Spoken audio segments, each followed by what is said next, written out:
예, 최고위원 황명필입니다. 간절히 바라면 이루어진다고 하죠.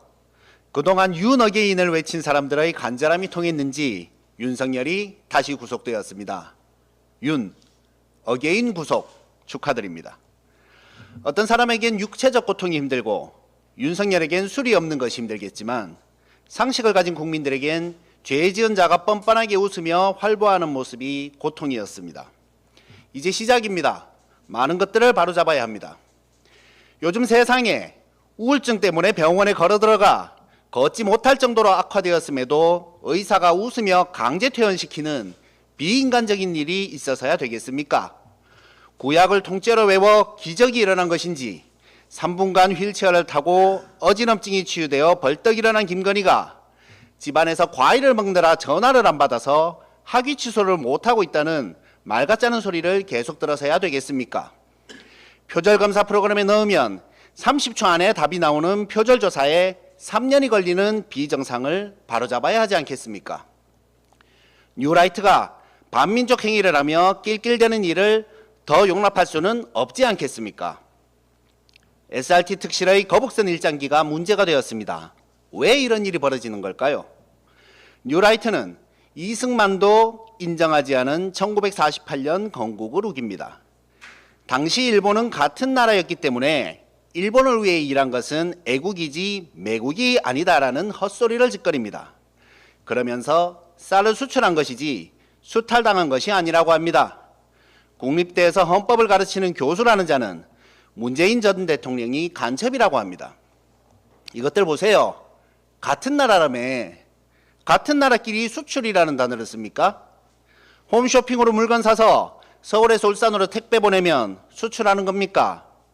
그리고 교수님, 간첩 신고하면 포상금이 5억이고 간첩임을 알면서 신고하지 않으면 5년 이하의 징역이지 않습니까? 문재인 대통령을 신고해서 5억을 받지 않고 5년 징역을 살겠다니 미친 거 아닙니까?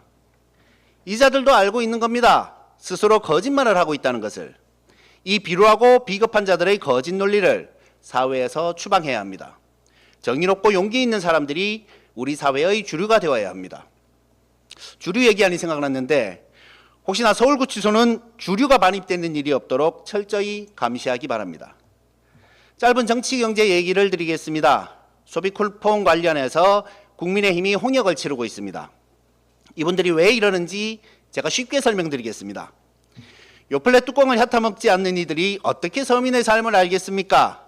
의원들이 통장에 수십억씩 현금을 가지고 있는 국민의힘은 대기업과 부자들을 위하는 수구정당입니다.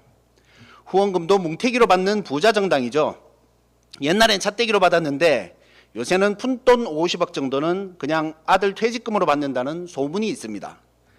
이 사람들은 서민들에게 쓰는 돈은 아깝고 대기업과 가진 자들이 그 혜택을 보기 바라는 것입니다. 그래야 자신에게 이득이 되니까. 코로나 위기가 왔을 때 국민의힘이 제일 먼저 주장한 것은 법인세를 5% 깎아주자는 것이었습니다. 우리나라 법인세 세수가 80조에서 100조 정도 됩니다. 그리고 상위 1%의 초대기업이 이 중 85% 정도를 부담합니다. 즉 5조 원 가까운 혜택을 대기업과 재벌에게 주자는 것입니다. 코로나로 가장 힘든 건 서민과 자영업자들이었는데 왜 초대기업 법인세를 깎아줍니까? 윤석열이 취임 직후한 짓도 그랬습니다. 윤석열은 3천억 이상 세금을 내는 기업의 법인세 최고 세율을 3% 낮추겠다면서 대기업 총수들에게 언제든 저녁 먹으며 얘기하자고 했습니다.